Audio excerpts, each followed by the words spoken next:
महाराष्ट्र के सियासी संकट का क्लाइमैक्स आज तय हो सकता है। आज सुप्रीम कोर्ट में महाराष्ट्र के सियासी संकट से जुड़ी 3 याचिकाओं पर सुनवाई होनी है। उद्धव गुट की तरफ से बहुत सोच समझकर राज्यपाल के फैसले को चैलेंज करने वाली याचिका दायर की गई।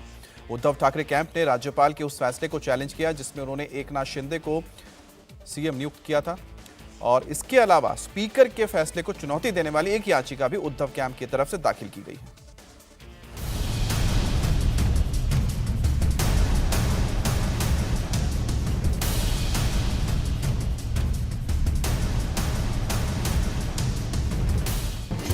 ठाकरे या शिंदे, किसकी होगी शिवसेना?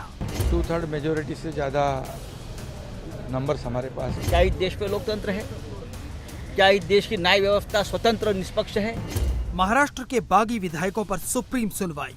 कोर्ट जो है सही फैसला देगा। कोर्ट के ऊपर, न्यायालय के ऊपर हमें भरोसा है। हमारा न्याय देवता के ऊपर पूरा विश्वास है। हमें मालूम है कितना दबाव में न्याय व्यवस्था हमारी चल रही है। किसको मिलेगा शिवसेना का धनुष बाण? जो हमारा रिश्ता है मातोश्री के साथ वो अटूट है, कोई नहीं तोड़ सकता। और शिवसेना को खत्म करने के लिए संजय राउत काफी है, दूसरे किसकी जरूरत नहीं। उद्धव ठाकरे इंतजार कर रहे हैं, सीएम एकनाथ शिंदे इंतजार कर रहे हैं। पूरे महाराष्ट्र समेत देश की निगाहें आज सुप्रीम कोर्ट पर लगी हैं। आज महाराष्ट्र के सियासी ड्रामा का क्लाइमैक्स तय हो सकता है। आज एक साथ महाराष्ट्र की सियासत को लेकर कई सारे सवालों के जवाब सुप्रीम कोर्ट से मिल सकते हैं। पहले ये जान लीजिए कि आज क्या क्या तय होने वाला है। आज सुप्रीम कोर्ट में महाराष्ट्र की सियासत से जुड़ी 3 बातें साफ हो सकती हैं। सबसे पहले आज सुप्रीम कोर्ट में उद्धव ठाकरे गुट की उस याचिका पर सुनवाई होगी जिसमें एकनाथ शिंदे को महाराष्ट्र का मुख्यमंत्री नियुक्त करने के फैसले को चुनौती दी गई है। दूसरी याचिका में महाराष्ट्र विधानसभा के स्पीकर की तरफ से शिवसेना के बागी गुट के सदस्य को चीफ व्हिप के तौर पर मान्यता देने के फैसले को उद्धव गुट ने चुनौती दी है। तीसरी याचिका एकनाथ शिंदे गुट की तरफ से है जिसमें डिप्टी स्पीकर द्वारा 16 बागी विधायकों को अयोग्य ठहराए जाने के नोटिस को चुनौती दी गई है।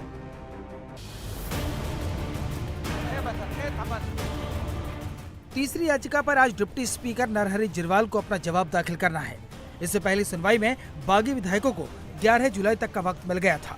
उस वक्त उन पर कोई एक्शन नहीं लिया गया। आज इस पर फैसला हो सकता है। इस फैसले के साथ ही महाराष्ट्र की राजनीति का भविष्य भी तय हो जाएगा। यही वजह है कि महाराष्ट्र में एकनाथ शिंदे ने सीएम पद की शपथ तो ले ली लेकिन मंत्रिमंडल का विस्तार नहीं किया। इन सब के बावजूद एकनाथ शिंदे आत्मविश्वास से लबरेज हैं।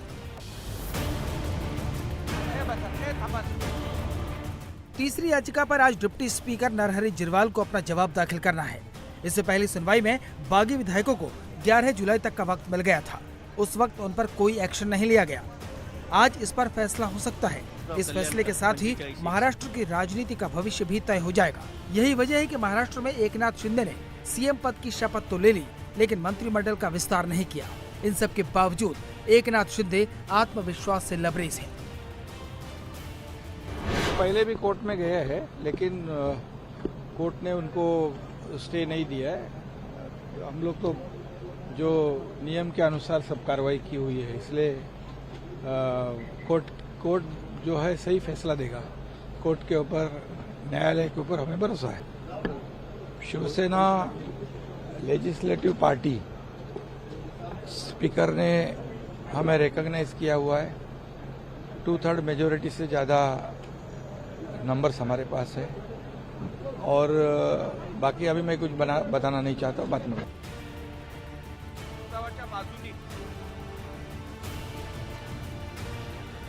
सुप्रीम कोर्ट के फ्लोर टेस्ट के फैसले के बाद उद्धव ठाकरे ने इस्तीफा दे दिया था।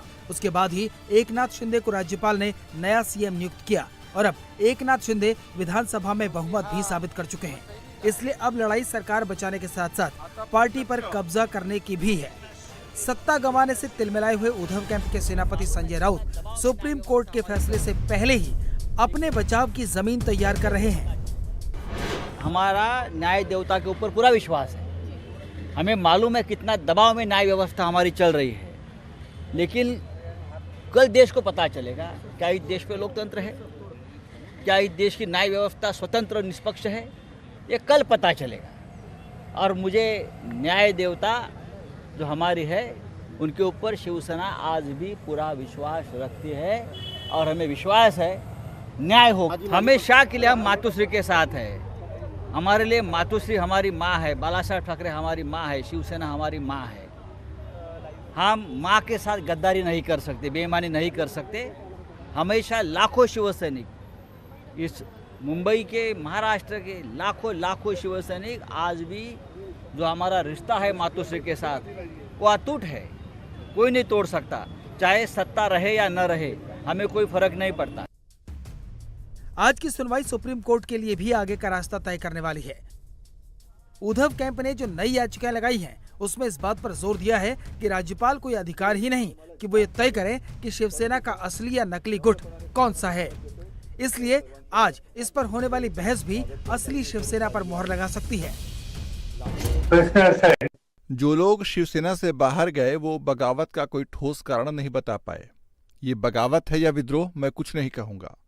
जब कुछ बड़ा प्रभावशाली मिलता है तब लोग इस तरह का कदम उठाते हैं। जो लोग गए उन्हें क्या मिला मुझे मालूम नहीं। उद्धव कैंप कानूनी पहलुओं को बारीकी से देख रहा है। शिंदे गुट अपना होमवर्क पूरा करने का भरोसा दिखा रहा है। हमारा गुट बिल्कुल नहीं है, हम शिवसेना हैं। और अगर शिवसेना प्रमुख चाहे तो कभी भी बोल सकते कि हमारे लोग हैं। अगर बाला साहब होते तो वो शिंदे साहब को बुला लेते और उनकी पीठ थपथपाते और बोलते कि मेरे शेर ने आज महाराष्ट्र की गद्दी जीत ली है। ये उनका बड़ा हृदय था।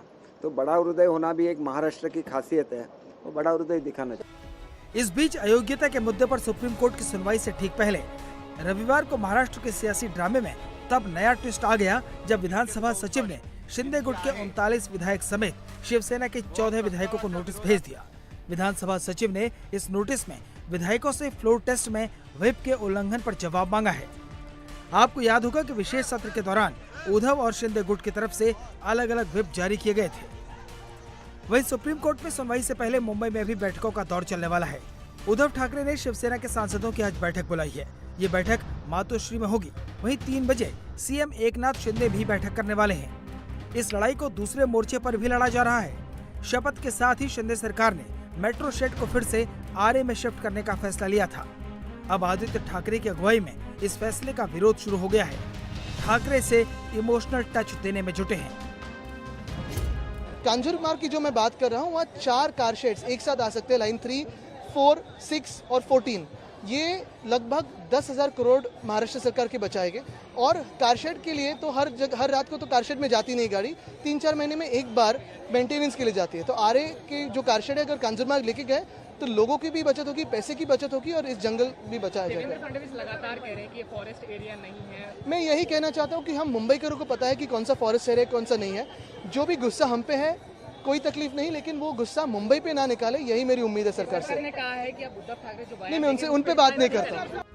लेकिन आज सबकी नजरें सुप्रीम कोर्ट पर हैं, क्योंकि आज का फैसला बड़ी नजीर बनने वाला है। आज तय होगा कि उद्धव और शिंदे में से किसके हाथ में महाराष्ट्र की सत्ता की पावर और शिवसेना की असली चाबी रहने वाली है।